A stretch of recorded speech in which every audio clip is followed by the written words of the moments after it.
All right, let's jump right in. Today, we're tackling one of the biggest questions in enterprise tech, and it's a big one. When it comes to connectivity that your business absolutely depends on, what's the right move? We're pitting two wireless heavyweights, Wi-Fi and private 5G, head to head. So which is it going to be, Wi-Fi or private 5G?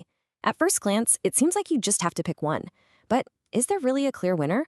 Or, is the real answer a little more interesting? Let's find out. To get to that answer, first, we've got to understand the world we're living in now. We're in an era where wireless isn't just a nice to have, it's the absolute backbone of how modern businesses run. Seriously, from hospitals to massive factories to huge retail stores, the need for perfect, always-on wireless is just blowing up. And we're not just talking about getting a signal for laptops and phones anymore. No, we're talking about connecting everything.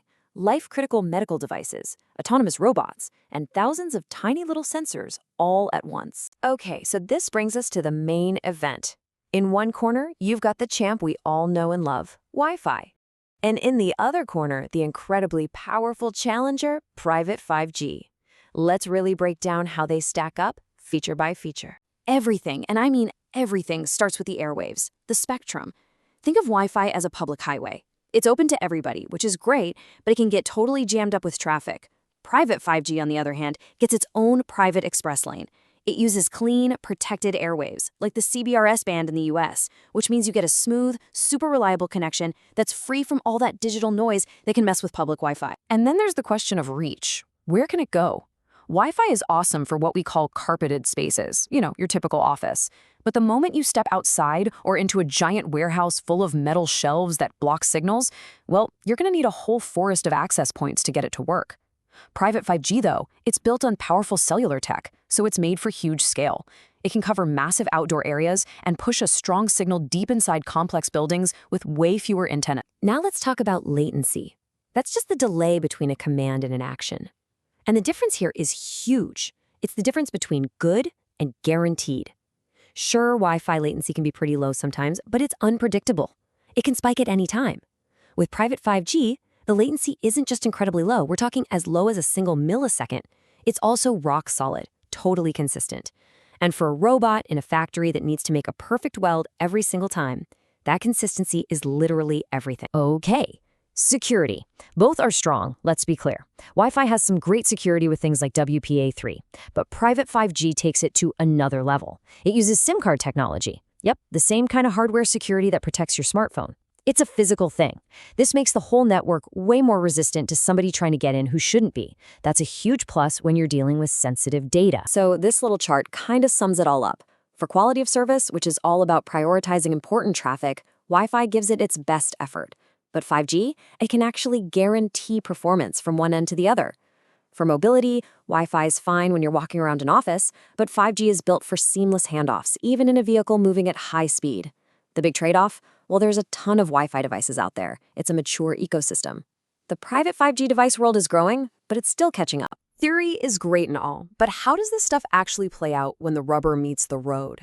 Let's get into the trenches and see how these technologies handle some of the toughest environments out there. Just picture a modern hospital. You need voice and video for the medical staff that absolutely cannot drop. You need huge bandwidths to move massive files like MRI scans around.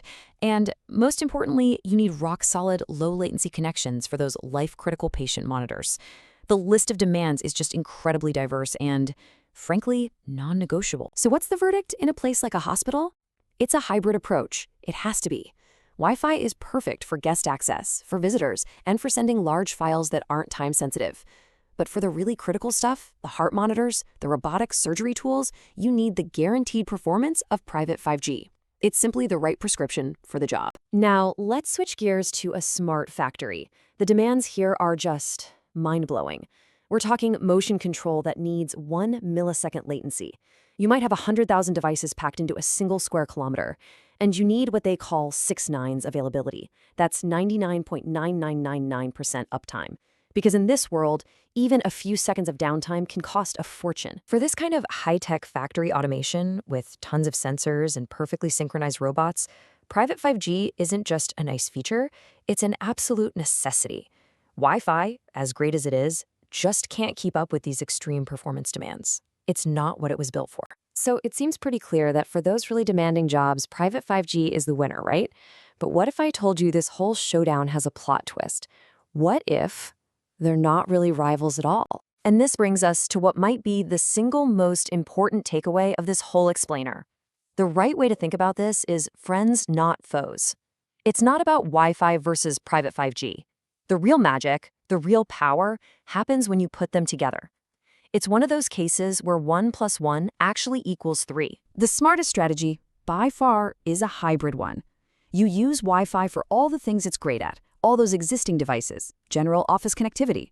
And then you bring in private 5G for its unique superpowers, that incredible reliability, the super low latency, and that massive coverage area.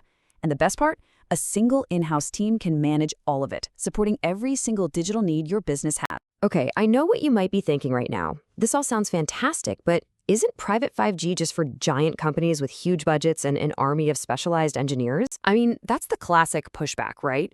For years, the idea of setting up your own private cellular network seemed way too complicated and ridiculously expensive, something only the Fortune 50s of the world could even think about. Well, that used to be true.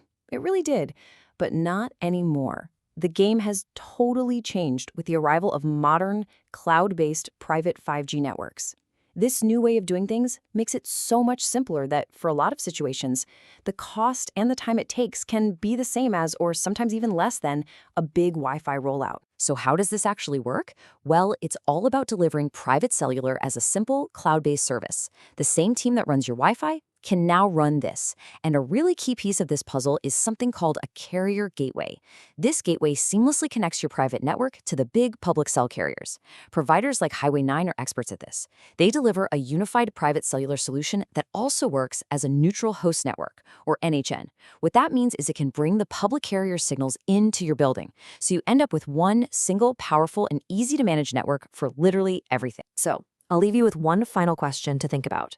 Your business is evolving, it's digitizing, new demands are popping up everywhere, from the factory floor to the hospital wing. Is your wireless strategy evolving with it? Because the future isn't about choosing one technology over the other. It's about building one united network that intelligently combines the best of both worlds, so you're ready for whatever comes next.